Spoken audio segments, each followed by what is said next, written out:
Fala pessoal, tudo bem? Sou Gabriel Barbosa, sócio, membro do Comitê de Investimentos aqui da TRX. Estou aqui com o Vinícius Araújo, pessoa responsável aqui pela nossa área de relação com investidores, e com o Raul, portfólio manager da tese aqui de ativos listados. Esse é o webcast da TRX referente a março de 2025. E para a gente começar aqui, vamos começar falando de mercado. A gente teve um mês de março muito positivo, né, Raul? Principalmente para os fundos imobiliários. Então, o ITRIX Tijolo valorizou aí próximo de 6,5%. Os fundos de papel, representados pelo ITRIX Papel, foram próximos de 5,8% de valorização. E o IFIX, com 6,14% de valorização, sendo que nos últimos 2 meses a gente se aproximou aí de uma alta de quase 10% no IFIX, uma recuperação muito forte, sendo que o ano começou bastante negativo, já sendo puxado pela negatividade do semestre passado, Independente disso, o IFIX ainda tem uma rentabilidade negativa nos últimos 12 meses, próximo de 3%. Então, queria que você esmiuçasse aí, trouxesse a sua percepção para os setores e o que a gente tem visto dentro dos setores aí do IFIX, dos fundos imobiliários, quais são as nossas perspectivas e como que a gente analisa esse cenário de alta relevante aí nos últimos 2 meses, mas ainda um cenário desafiador, Boa. Então, a gente viu aqui, um cenário muito otimista, nesses últimos 2 meses, mas olhando para o patrimonial dos fundos, e a gente fez um estudo dentro do relatório do TRXY mostrando um pouco mais de detalhe o que aconteceu dentro dos fundos especificamente de papel. Mas na performance, por exemplo, em 2025, de alguns fundos, de alguns segmentos, a gente viu, por exemplo, o de shoppings, que a gente destacou no mês passado, ele foi o que mais valorizou no ano. Aí a gente explicou lá no mês passado que a gente via que era um setor que estava muito para trás, era o que tinha menos andado e foi o que mais andou em março, mas que a gente ainda vê muito potencial de valorização porque ele ainda está muito para trás do valor patrimonial dele. Assim, é um setor que ainda está com desconto relevante, cerca aí de 20% de desconto, pagando um dividend yield na média aí dos fundos em torno de 11,3%. Então, a gente ainda vê como um setor muito atrativo em termos de construção de portfólio. A gente acredita que é um setor que ainda dá para se posicionar, mesmo com a alta do mês passado. E olhando para outros segmentos, a gente também vê muita oportunidade, laje corporativa, setor de varejo também, ainda assim tem um desconto menor, de renda urbana, ele também está com um dividend yield aí próximo de 12%. Então, é bastante atrativo. O setor ainda de fundos imobiliários, apesar de ter andado nesses últimos 2 meses, está pagando um dividendo líquido para o cotista muito interessante. E aí, especificamente dentro do setor do ITRIX de papel, que foi aí um destaque de valorização aí de 5,8, no mês passado, e nos últimos 12 meses aí, tá com uma valorização expressiva. É um setor que, assim, é um pouco mais resiliente, é um setor de dívida, é mais defensivo dentro do mercado imobiliário, mas a gente vê que esse setor especificamente, a gente pegou um recorte aqui dos 15 maiores fundos que representam o setor de papel, e na média, o patrimonial desses fundos, ele caiu 3%. Isso foi basicamente por conta do IMAB5 também, que teve 5+, que teve também uma desvalorização de aproximadamente 4%.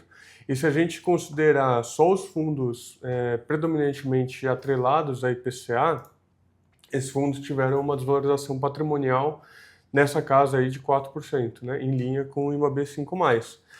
E apenas 3 fundos desses 15 maiores são 100% CDI, que é o PNCR, VEGIR e o Canuc. Esses tiveram uma valorização patrimonial por conta do CDI, que também está com uma tendência ainda de alta, né? Ainda que a gente chegou a 14,25% no mês passado, o Copom, né, sinalizou que ainda pode subir na próxima reunião. E aí a gente vê que o setor de papel, apesar de estar próximo ali está mais próximo do valor patrimonial, ele ainda tem um desconto expressivo, né? A B, né, as NTNBs 2040 e 2050, né, com vencimento mais longo, negociando aí próximo de 7, 7,5%, ainda é muito alto, né, um prêmio muito alto. Se essa taxa, né, for para a normalidade, né, na média do histórico de negociação, entre 5% e 6%, a gente vê uma potencial valorização patrimonial dos fundos de papel na casa de 5% a 10%. O que é muito expressivo, isso na questão da valorização patrimonial. Então, a gente vê um carrego, né, na casa de 12%, 13% desses fundos, com potencial de valorização de 5% a 10%, se a gente tiver uma reprecificação aí das NTNBs. Então, combina aqui, né, uma atratividade muito boa, né, para fundo imobiliário, né, em termos na parte de papel. Com carrego atrativo, uma proteção do patrimônio, uma potencial valorização. Então, apesar do cenário macro muito desafiador, ainda mais com essas notícias mais recentes, é um segmento que traz uma resiliência muito boa, um carrego, né, um dividendo interessante e pode aí gerar uma valorização patrimonial para o investidor num médio e longo prazo. Legal. Não à toa a gente está mais posicionado no TRXY, né, em fundos de papel, que realmente apresenta uma relação aqui de risco e retorno muito interessante. Mas antes da gente entrar nos comentários da gestão, né, vamos passar pelos destaques aqui do TRXY. O Araújo vai trazer para a gente aqui os principais destaques aí do que aconteceu no fundo no mês de março. Boa, obrigado pessoal pela introdução. Dando destaque aqui ao que ocorreu durante o mês de março para o TRXY, falando aqui primeiramente das movimentações estratégicas. Então ali durante o mês nós realizamos a aquisição de um CRI do Grupo Mateus, com objetivo de carrego para renda.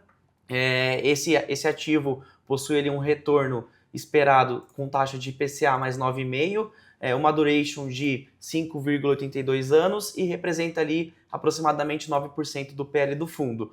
Na ponta vendedora, nós realizamos também a venda liquidação de alguns ativos como TRXB11, KNCR11, MOL11 e RZTR11. São ativos que possuíam ali alguns objetivos para renda e para ganho de capital, então nós realizamos a liquidação desses ativos, visando ali potencializar o nosso resultado do mês para distribuição. Esses ativos, é importante ressaltar, registraram uma TIR de 33%, num período médio de alocação de 125 dias. E a composição desses 4 ativos representavam ali aproximadamente 18% do PL do fundo. Do lado de ações, não realizamos nenhuma movimentação, então a gente permanece ali com um ativo que representa 1% do PL do fundo. Então a nossa carteira de fundos de ativos listados ficou mais ou menos dessa forma. Em relação à distribuição mensal também, o fundo distribuiu 11 centavos por cota, em linha aí com o que a gente já vem distribuindo nos últimos meses e em linha com o nosso guidance também, o que representa um dividend yield mensal de 1,14% e um dividend yield anual de 13,66% frente à cota de fechamento do mês. A cota fechou em R$ 9,66 e o que traz ali esse dividend yield comentado. E por último, o fundo encerrou o mês com 519 cotistas na nossa base, então a gente vem conseguindo crescer aí mês a mês a base de investidores do fundo. A gente agradece, como sempre, a entrada de novos investidores que confiam aqui na gestão da TRX e dos fundos da casa. Então acho que com isso, Raul, a gente pode passar aqui agora para os comentários de gestão para falar um pouquinho mais do que ocorreu dentro do mês com mais detalhes e como fica a alocação final da carteira com base no que a gente já comentou aqui. Boa. Em março, né, então a gente teve uma receita de dividendos um pouco menor frente ao mês anterior, porque a gente girou bastante carteira em fevereiro e acabou carregando caixa, uma posição um pouco maior de caixa dentro do mês e gerou uma receita de dividendos um pouco menor. Em compensação a isso, a gente aumentou a nossa receita de ganho de capital, né? A gente conseguiu girar mais ainda o portfólio para conseguir ali compensar parcialmente essa falta de receita de dividendos dentro do mês. Como a gente também fez alocações em crédito, né, que não pagou a receita, né, no mês de março, né, ele acabou pagando no mês seguinte, mas isso já estava programado, né, assim, já estava esperado dentro do fluxo de pagamentos, então a gente conseguiu ali parcialmente compensar essa falta de receita de dividendos com uma receita adicional ali de ganho de capital girando o nosso portfólio e fazendo essas movimentações que o Vini aqui comentou.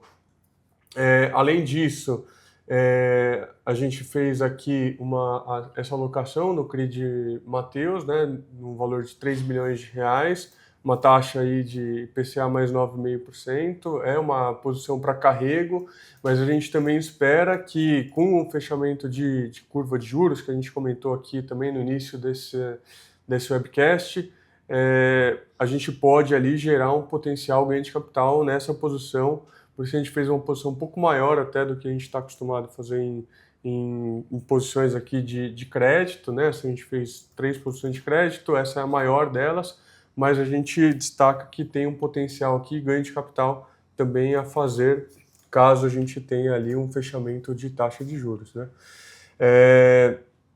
Além disso, né, as posições aqui líquidas, né, a gente fez uma tier média de 33% e, adicionalmente, a gente aproveitou que no mês de março teve um rebalanceamento de índices internacionais para fazer movimentações muito táticas dentro do mês. Então, a gente, no dia 21 de março, houve vários leilões dentro do final do pregão, né, no final do pregão, que fizeram com que algumas cotas desvalorizassem expressivamente e a gente aproveitou para comprar e liquidar as posições na semana seguinte. Então, a gente conseguiu, ainda assim, um ganho de capital relativamente bom, né, relevante, dentro do próprio mês, com esse leilão de rebalanceamento internacional dos índices. Com todas essas movimentações, a carteira consolidada do fundo ficou em 22% em crédito, sendo elas divididas em 4 ativos, sendo 3 indexados a IPCA e 1 indexado a CDI. Na parte de fundos imobiliários, a gente também reduziu a posição de ativos para 16 ativos, né, 16 fundos, sendo a maior parte ainda predominantemente em fundos de papel, consolidando ali um portfólio, né, uma concentração de 73%, e em ações a gente manteve ali 1% do patrimônio, sendo uma empresa do setor de shoppings. Boa, Raul, obrigado. Então acho que com isso a gente consegue entrar aqui na sessão de perguntas e respostas. A gente passou aí bastante pelos comentários do mês. Nós recebemos aqui 2 perguntas de cotistas através dos nossos canais, né, através do nosso Instagram e do nosso e-mail. E a primeira pergunta, Raul, é se existem planos para uma emissão do TXY11 dentro do ano de 2025. Sim, a gente tem planos aqui de fazer novas emissões para o TRXY em 2025. A gente vê bastante potencial de crescimento desse veículo, dado o pequeno histórico que a gente já conseguiu criar, mas a gente precisa esperar uma boa janela de mercado para fazer essa movimentação aqui, essa captação. Beleza. Bom, a gente tem uma segunda pergunta também relacionada a emissões, mas eu vou direcionar essa para o Gabriel aqui. Essa gestão acredita que o TXY tem um potencial de crescimento, assim como ocorreu com o TXF?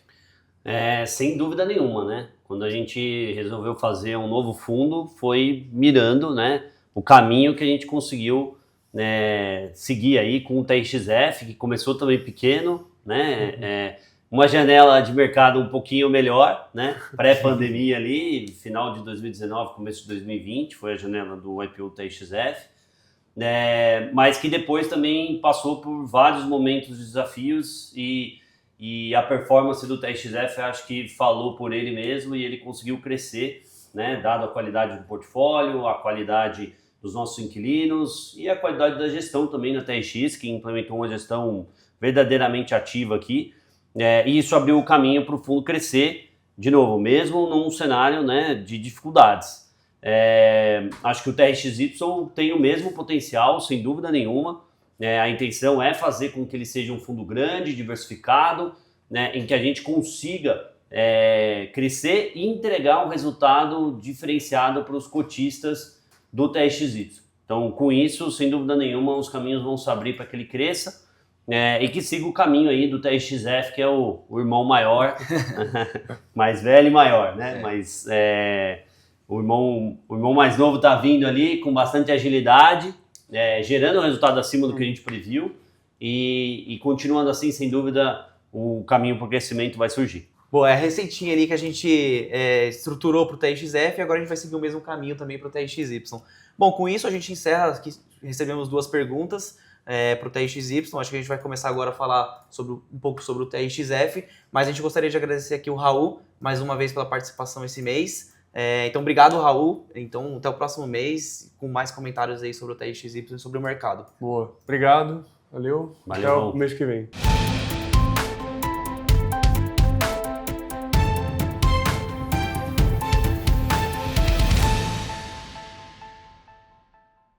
Bom, passando aqui para o TRXF11, como a gente sempre começa aqui agradecendo a base, né, de investidores do fundo, muito obrigado pela confiança de vocês. O fundo fechou o mês de março de 2025 com mais de 184 mil investidores, depois de alguns meses aí em que o número de investidores ficou meio de lado, Sim. Caiu um pouquinho, a gente ganhou de novo investidores no mês de março de 2025. Então, muito obrigado mais uma vez a confiança de todos vocês. E aí, passo para o Araújo aqui para a gente começar com os destaques do mês do TRXF, Araújo. Boa, bom, vamos lá. Como a gente costuma fazer aqui sempre, primeiro vou passar pela distribuição. Então, o fundo distribuiu por cota 93 centavos, em linha com o que a gente já vem distribuindo nos últimos meses, reafirmando aqui o nosso guidance entre 90 e 93 centavos até junho de 2025. Então a gente tem conseguido manter aí o patamar máximo do nosso guidance ao longo dos meses. E por último, o volume médio de negociações do fundo ficou ali em torno de 7,25 milhões por dia. Então, em relação a grandes números, esses foram os fatos. E alguns comentários sobre alguns destaques em relação às obras do TRXF11. Então, sobre o Hospital Albert Einstein, ressaltando aqui que as obras seguem conforme o planejado. Então, com a expectativa de inauguração da loja, ela permanece em junho de 2026. Então, está tudo ali em linha com o cronograma. Esse mês, durante o mês de março, nós tivemos praticamente a estrutura externa do imóvel praticamente concluída, registrando ali aproximadamente 96% de conclusão. E nós deixamos ali no relatório também algumas fotos e imagens sobre o ativo, e a gente também disponibiliza no nosso canal do YouTube periodicamente alguns vídeos do acompanhamento de obra. Então, caso você queira acompanhar mais de perto a evolução do hospital, a gente tem disponibilizado alguns vídeos e vamos continuar disponibilizando à medida que as obras evoluam ali. Também realizamos a conclusão e inauguração de 2 novos ativos para o Grupo Mateus. A inauguração ocorreu agora no mês de abril, né? O webcast é referente a março, mas nós já estamos gravando aqui no dia 8 e a inauguração ocorreu na última sexta-feira, dia 4, 2 imóveis localizados na região metropolitana de Belém, do Pará, sendo um em Marituba e o outro na Ananindeua. Eram obras que já vinham sendo desenvolvidas aí pelo TRXF e financiadas também pelo fundo. E acho que com isso a gente consegue entrar nos destaques agora de gestão e falar um pouquinho mais também sobre as obras, mas com um pouco mais de detalhes, mas em grandes números, isso foi o que ocorreu durante o mês. Então, passar a bola para o Gabs aqui. Bom, acho que dos principais destaques aqui que a gente trouxe, né, nos nossos comentários aqui do time de gestão sobre o fundo, primeiro as 2 operações que a gente estruturou de antecipação de recebíveis do fundo no mês de março de 2025, né, que tiveram como objetivo trazer caixa e preservar o caixa atual do TRXF11 para fazer frente aos investimentos que o fundo tem realizado, principalmente, né, com as obras que agora restam, que são as obras do Hospital Albert Einstein, uma loja do Mateus ainda em construção na cidade de Aracaju e uma loja da Obra Max em construção na cidade de São Gonçalo, no Rio de Janeiro. essas duas operações, com essas duas operações foram captados 159 milhões de reais que passaram a ser incorporados aqui na nossa alavancagem, na estrutura de alavancagem que a gente apresenta todo mês no relatório gerencial e que comenta aqui também no webcast mensal. Acho que assim, um dos pontos chaves aqui é que com essa captação o fundo equaciona o caixa para o ano de 2025, aquele caixa, né, aquele relatório de caixa que a gente apresentou em outubro do ano passado, em que a gente mostrava ali que o caixa do fundo iria até outubro, né, aproximadamente, e depois em novembro e dezembro a gente tinha um certo descasamento, próximo ali de 50 milhões de reais. Com essa captação, né, parte dessa captação já estava prevista naquele fluxo de caixa, que era a antecipação dos contratos com o Mateus, que foi o primeiro CRI, mas a segunda operação, né, que é uma CCI, indexada aos contratos da Obramax São Gonçalo, Leroy Merlin Jundiaí, Decathlon Goiânia. Nesse caso, a gente não havia previsto, então esse volume é adicional àquele que a gente tinha previsto, então teve uma entrada superior à necessidade de caixa que a gente tinha até dezembro de 2025, tá? Entrando para mais detalhes aí das duas operações, a primeira foi um CRI, que assim, seguiu a estrutura tradicional aqui das nossas securitizações, né? Um CRI que tem prazo de 15 anos, menor do que o prazo de contrato de locação dessas lojas que a gente acabou de inaugurar, que são de 20 anos. Possui como indexador o IPCA, que é o mesmo índice de correção dos contratos de locação atípicos, não tem carência de juros nem de amortização. A taxa de emissão foi de 6,80% ao ano e a gente só conseguiu fazer nessa taxa porque foi uma operação que foi contratada no final do ano passado, quando as taxas de juros ainda não haviam atingido o patamar atual, e o valor total emitido foi de 89 milhões e 300 mil reais aproximadamente. A segunda operação, uma operação mais diferente. Aqui a gente está enxergando essa operação como o que o mercado costuma chamar de empréstimo ponte, né, ou bridge, porque é uma operação em que a gente prevê pré-pagá-la dentro de um espaço de tempo, um curto espaço de tempo. É uma operação que tem prazo de 20 anos, uma CCI, né? A gente não securitizou, a gente simplesmente antecipou o recebível e colocou isso numa cédula de crédito imobiliária que foi tomada 100% por um banco de investimentos. A gente usou como os lastros os contratos Leroy Merlin Jundiaí, Obramax São Gonçalo e o contrato da Decathlon no TR Center em Goiânia, que são contratos atípicos. Essa operação possui como indexador o CDI, né, em um spread de mais 2% ao ano. Então, é uma operação, pela primeira vez a gente faz aqui uma operação que está descasada com o contrato, mas, de novo, a intenção não é carregar essa operação no longo prazo. A intenção é que a gente pré-pague ela até com a possibilidade de emitir um CRI, aí sim, IPCA, principalmente quando a obra de Obramax São Gonçalo estiver concluída, porque aí a gente entende que a gente vai conseguir uma precificação melhor e aí sim fazer uma operação de longuíssimo prazo. Fazer uma operação de longo prazo agora, no patamar dos juros atual e também em cima de contrato de uma loja que ainda está em construção, a gente acha ruim porque a gente estaria amarrando o fundo numa taxa pior. Então é melhor, na nossa visão, fazer essa operação agora, a CDI, mesmo que ela tenha um custo um pouco mais caro, mas que depois eu consiga pré-pagá-la com a emissão de um CRI que eu vou carregar no longo prazo, que vai gerar valor para o fundo no longo prazo numa taxa melhor. O valor emitido foi de aproximadamente 70 milhões de reais, não tem carência de juros e tem carência de principal nos primeiros 12 meses. Essa operação, né, até por conta da gente prever pré-pagá-la nos próximos 12 meses, ela não possui multa de pré-pagamento. E como eu disse, né, e vale enfatizar aqui, a gente tem a opção e a intenção de pré-pagar essa operação num prazo de até 12 meses, tá?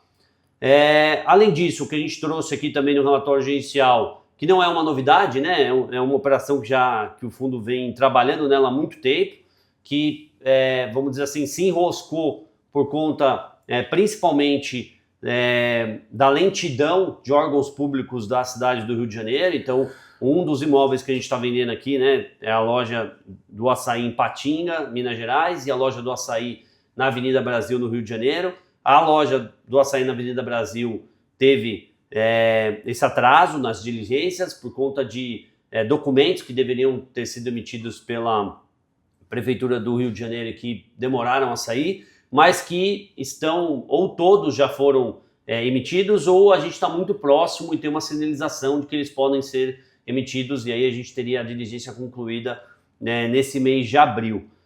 Então, a operação de venda dessas duas lojas, que deve gerar um lucro relevante para o fundo, que é estimado em aproximadamente R$ 1,50 por cota, também vai contribuir para a diminuição da alavancagem do TXF11, já que essas duas lojas foram adquiridas e desenvolvidas com a captação de um CRI, que hoje tem saldo devedor de aproximadamente 136 milhões de reais, e a gente está cada vez mais próximo de concluir, como eu disse, essa transação. Então, a nossa expectativa é que a gente conclua as diligências dentro do mês de abril, e se der tudo certo, liquide essa operação ainda em abril, senão ela ficaria para liquidar no mês de maio.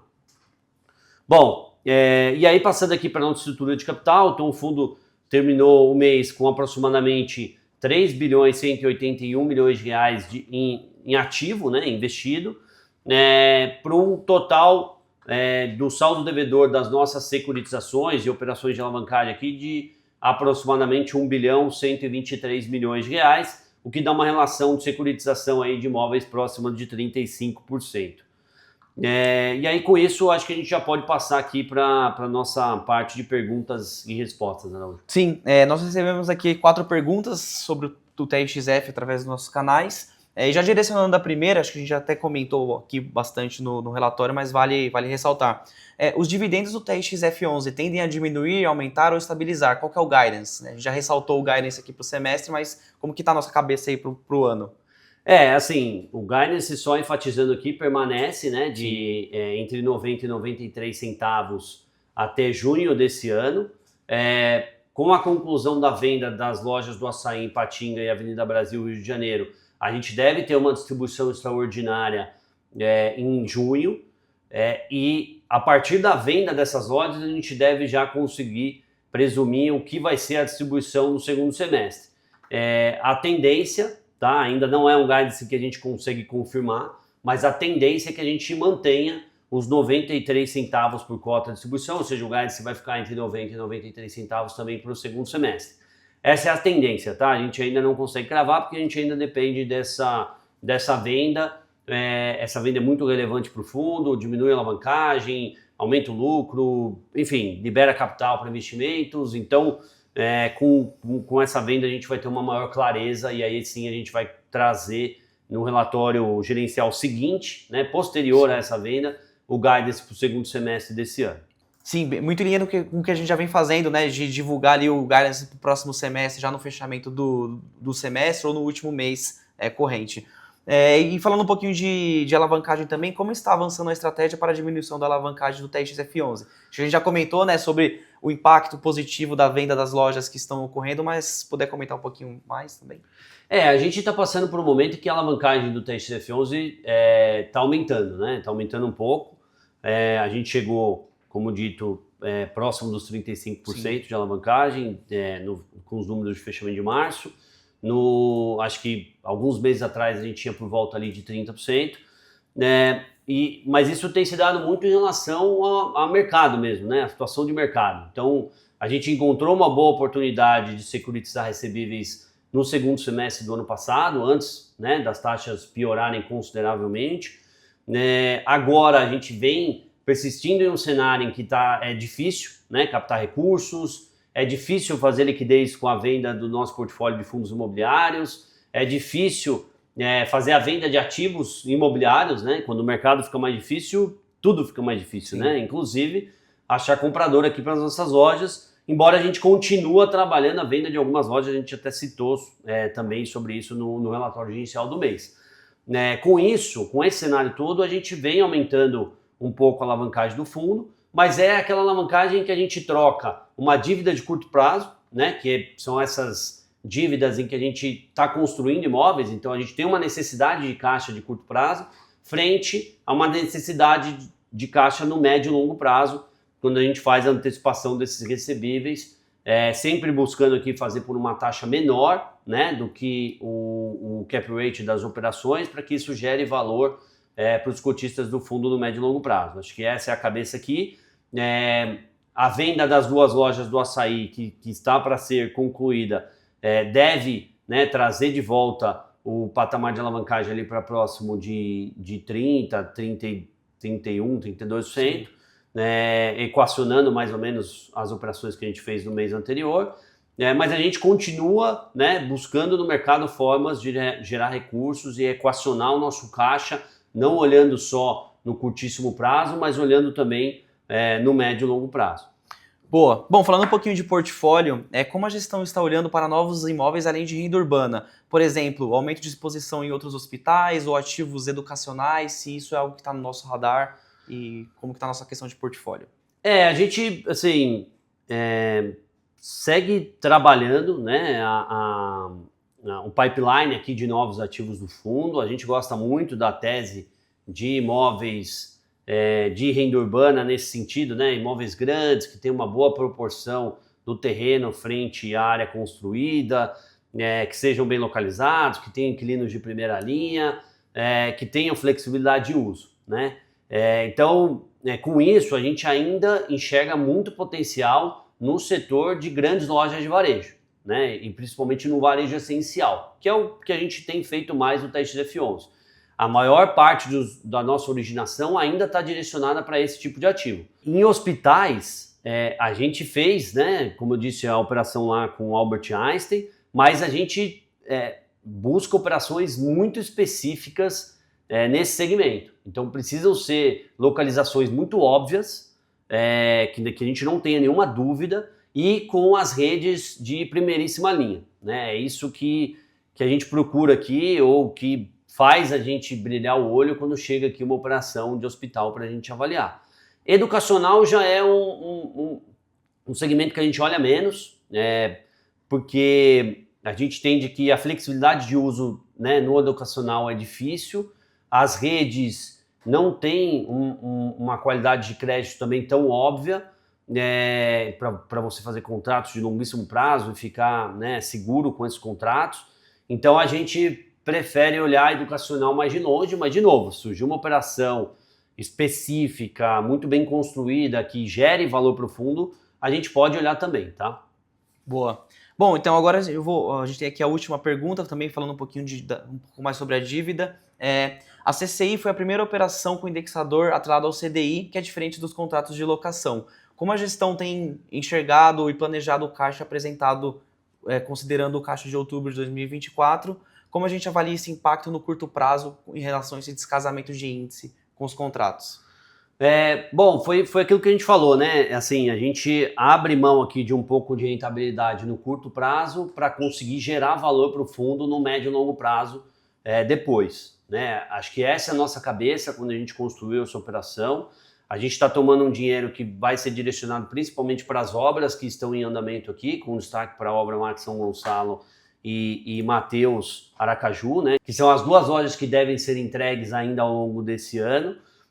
E aí, com essas obras prontas, a gente vai ter uma condição de fazer uma emissão de um CRI, né, que pré-pague essa operação da CCI, da CDI, fazendo o CRI e a IPCA, numa taxa que gere valor no médio e longo prazo. Então, essa operação foi construída mesmo como uma ponte, né? A gente tomou esse dinheiro agora, vai fazer os investimentos, os imóveis vão ficar prontos, e aí a gente vai ter condições de colocar um CRI de longuíssimo prazo numa taxa melhor, seguindo tudo que a gente já vem fazendo aqui no TXF11. Então, foi assim que foi construída essa operação, e por isso que a gente entende que ela vai gerar valor para o fundo, de novo, olhando numa perspectiva de médio e longo prazo. Bom, obrigado. Com isso a gente encerra aqui a sessão de perguntas e respostas. Vou deixar aqui mais uma vez os nossos contatos. Primeiramente, agradecer os cotistas e investidores que participam aqui do nosso webcast, enviam perguntas. Então, estamos ali à disposição dos nossos canais para continuar atendendo e trazendo aqui temas relevantes para o mês. Vou finalizar deixando os nossos contatos. Nosso e-mail principal de RI, que é o ri@tx.com.br. O site do fundo, que é o txf11.com.br, e o institucional da TRX também, que é o trx.com.br, e lá vocês podem acessar informações do nosso time institucional, página do TXF, página do TXY, Então, mais uma vez, agradecer. Então, muito obrigado a quem participou. E obrigado, Gabs, também por mais uma vez aí, mais um mês. E até o próximo. Valeu, Araújo. Valeu, Valeu. pessoal. Até a próxima.